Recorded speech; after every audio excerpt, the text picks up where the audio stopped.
Hi there, and welcome to the Residency Curriculum Essentials. I'm Dr. Nathan Zasler. I'll be presenting today on pain assessment and management after traumatic brain injury.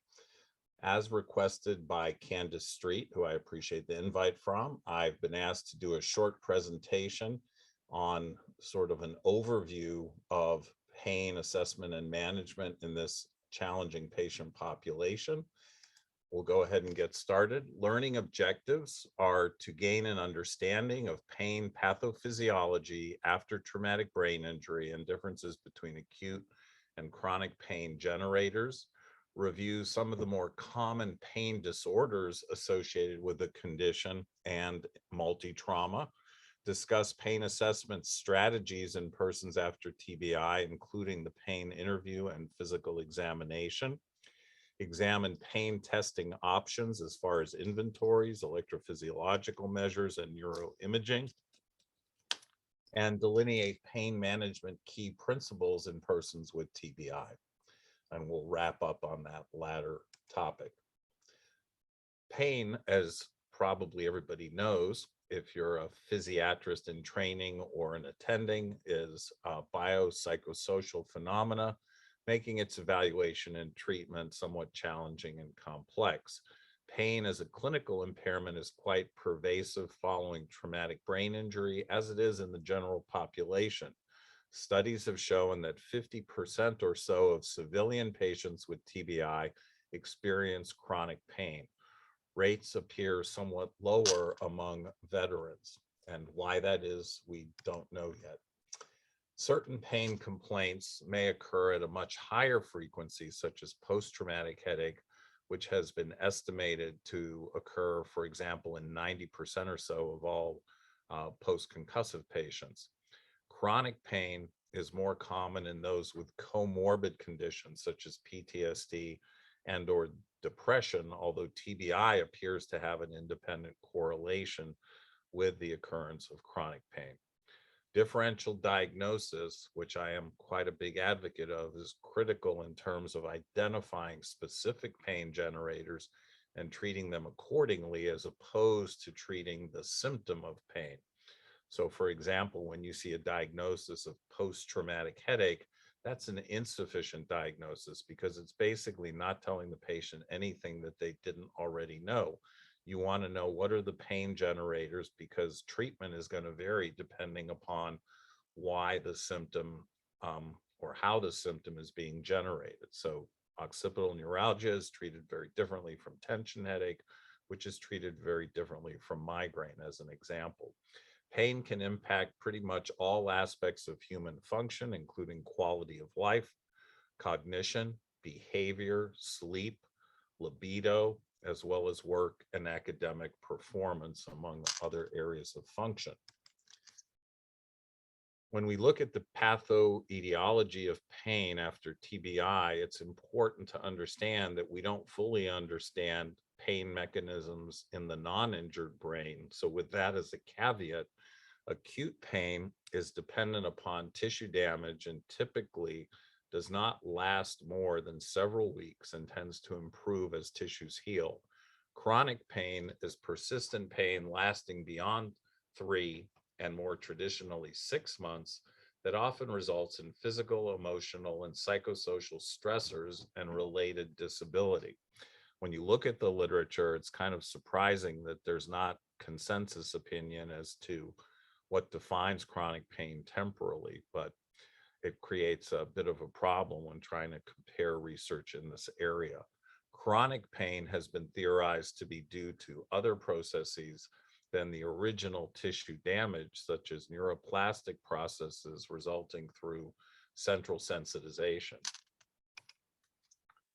There is no current method to validate the presence of central sensitization and no applicable definition, methodology, or guideline for diagnosing it.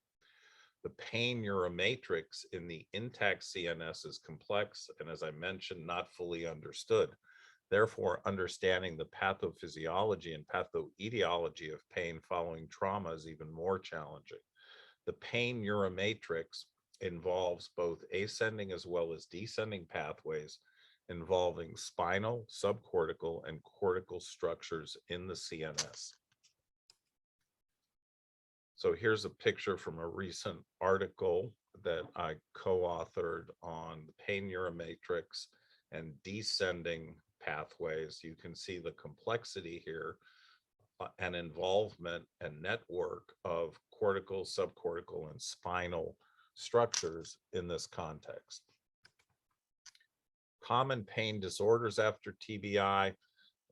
Again, we're not just saying TBI in the sense of everything's related to brain injury, but due to multi-trauma typically associated with TBI, you will often see pain associated with CRPS, constipation, dystonias, indwelling devices, infectious processes, low or high intracranial pressures, myofascial pain, neuralgic pain, neuropathic pain, neurogenic heterotopic ossification, neuromusculoskeletal scoliosis in more severe cases of brain injury, post-fracture pain, post-traumatic headache pain, which has multiple different etiologies, range of motion attempts in people who have joint range of motion limitations due to heterotopic ossification, due to spasticity, due to contracture, shoulder subluxation, skin breakdown, soft tissue contractures, soft tissue injury,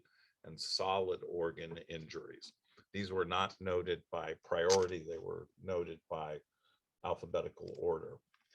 Pain assessment in persons after TBI. Surprisingly, there's no general consensus on how to do this.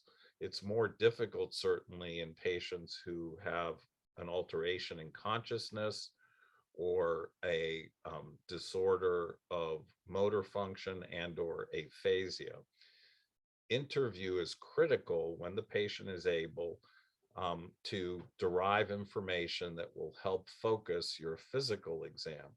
One of the nice mnemonics that I've used for years that people may be familiar with is the colder mnemonic. Colder meaning C for character of the pain, O for onset of pain, meaning does it come on insidiously or rapidly? What's the location of pain? D for duration of pain, E for what exacerbates the pain, and R for what relieves the pain. It's also important to grade severity and understand the frequency of pain in terms of interview questions that should be asked. In some cases, it may be relevant to ask the time of day that the pain occurs. So, for example, certain headaches occur typically at certain times of day, like frontal sinus headache tends to be more common in the morning. Tension headache tends to be more common in the afternoon. It's also important to ask about the evolution over time of the pain symptom. Has it gotten better, stayed the same, gotten worse? What's the functional consequence of the pain? What pre-injury pain issues did the patient have? And that often gets forgotten about in the context of interview questions in this arena. And what are other pain risk factors? So, for example, does someone have a history of trauma, sexual abuse, etc., that may increase their risk for chronification of pain? How are people doing as far as pain coping status? What are their beliefs regarding their pain and expectancies regarding the long-term outcome in regards to their pain? Those are some of the things we should think about, making sure that we ask in the context of the pain interview. As far as the physical examination is concerned, this should be a hands-on exam. One of the things that frustrates me to no end is I will see patients who have pain complaints and nobody's really ever done an adequate physical exam on them, particularly for headache complaints. So exams should be based in part on your interview and focused accordingly on potential pain generators. The exam should be individualized, so there's no exam that fits every patient with a TBI who presents with pain complaints. Observe for pain behaviors before you even touch the patient, as well as during the exam and post-examination. Include as relevant response bias and coping measures, as well as affective status assessment, the latter particularly when there is pain chronification. So in people with more persisting pain complaints, it's certainly not uncommon to see affective comorbid illness in terms of anxiety and or depression. Certain types of problems may also complicate recovery and or symptom presentations. For example, PTSD patients tend to do worse with chronic pain than patients who don't have comorbid psychiatric conditions like that, including depression and anxiety. Pain testing, there are now a number of multidimensional scales which have been found to be most ideal for assessment. Measures specific to TBI are also being developed, but these are not in common use as of yet. The TBI Quality of Life Pain Interference Item Bank and short form, and the TBI Quality of Life Headache Pain Item Bank and short form are two such measures. Multiple measures for pain assessment exist for non-communicative patients. Only a few of these are TBI specific, and I think the DOC community, disorder of consciousness, have done a nice job at developing measures specific to severe brain injury and disorders of consciousness, which I'll talk about in a moment. In more compromised patients, electrophysiological testing may be beneficial in terms of assisting in understanding if a patient is experiencing pain as opposed to responding to pain, which can occur even in a vegetative patient. But can the patient perceive pain and or suffer are tougher questions, particularly the latter issue of suffering, which is more complex than just experiencing pain. So we can use techniques like EEG reactivity, evoked response potentials, EREPs, to assess pain responses, but generally not needed except as noted previously in lower level patients. Laser evoked potentials, or LEPs, have also been used to demonstrate residual pain perception in persons with disorders of consciousness. MRI and functional magnetic resonance imaging, as well as other techniques, have been used to show structural brain alterations, voxel-based morphology of structural changes, DTI or diffusion tensor imaging, changes in brain chemistry, functional and blood flow alterations, and PET scan have all been used in the context of pain assessment. Again, these are not always readily available and probably for now will remain more in the research arena as opposed to in the trenches, but may eventually extend to everyday clinical use in the context of pain assessment in that lower level patient population following more severe TBI. Pain measures in disorders of consciousness. This is a relatively more recent development in the context of having these types of tests available. The earliest measure was done by Carolyn Schnakers and her group, the nociception coma scale.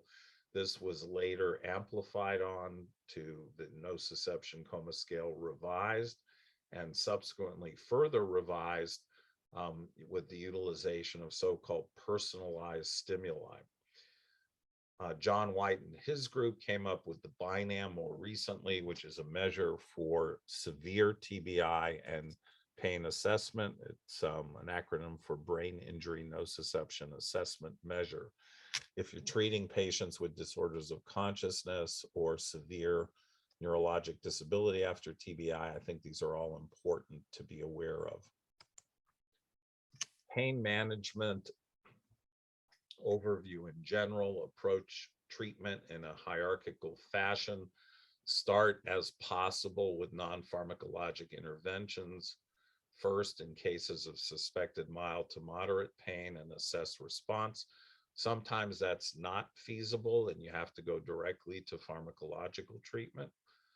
And I certainly would acknowledge that, but I think as a general rule, this is a good way to approach it. When pain is suspected to be severe, use both pharmacologic and non-pharmacological approaches to optimize pain modulation.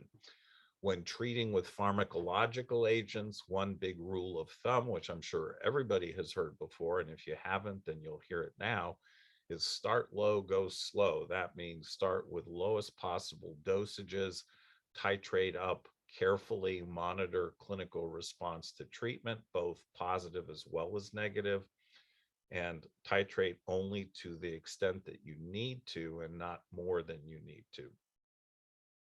That being said, sometimes supratherapeutic doses relative to um, typical recommended doses may be required, and it's okay to do that as long as you know what you're doing and monitor response and as appropriate laboratory work. Always provide appropriate medication education to those patients who are cognitively intact enough to receive that kind of education, including issues regarding side effects, drug-drug interactions, and compliance. I think one of the biggest areas where we fall short is the importance of compliance and what the implications are of suboptimal compliance. For example, the issue of medication overuse headache is probably the prime example of poor education resulting in poor compliance and secondary exacerbation of headache.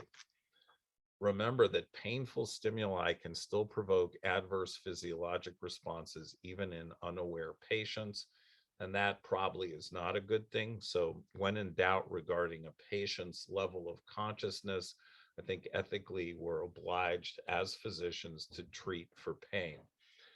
Always consider options to enteral medications, including topical compounded pain medications where those are appropriate. There's much work being done now with neuromodulation for pain treatment, including in headache management, as well as, of course, interventional pain management strategies. But again, it should be a hierarchical approach to these interventions, particularly when you're talking about things that require surgical procedures or definitive interventions that intrude on the body itself.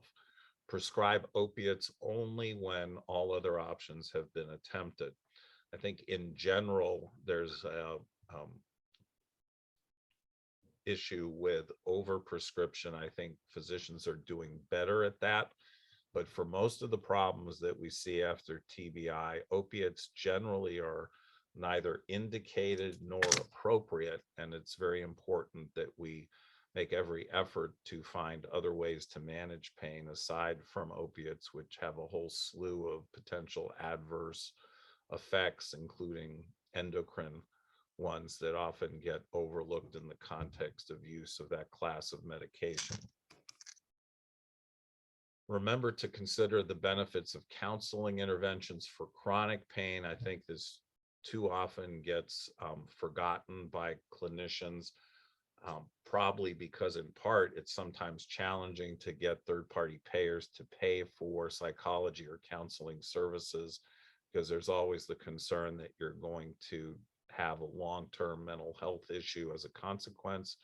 But I think as physicians, we need to advocate, given the evidence base that exists, of the benefit of counseling in the context of chronic pain management to do that for our patients.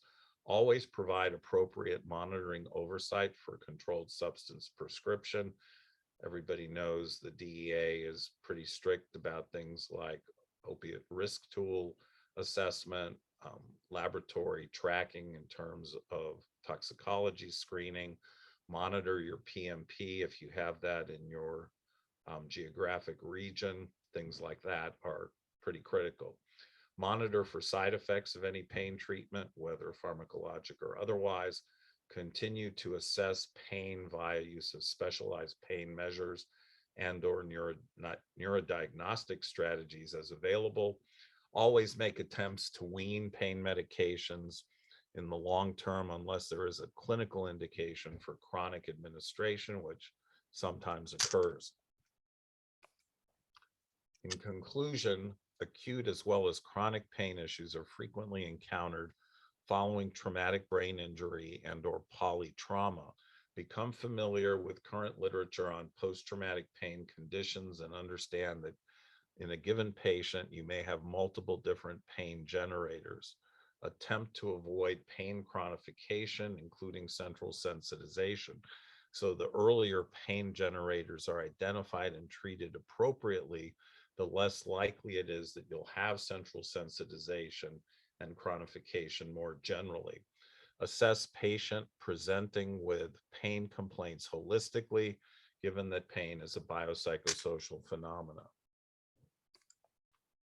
Thank you for your attention.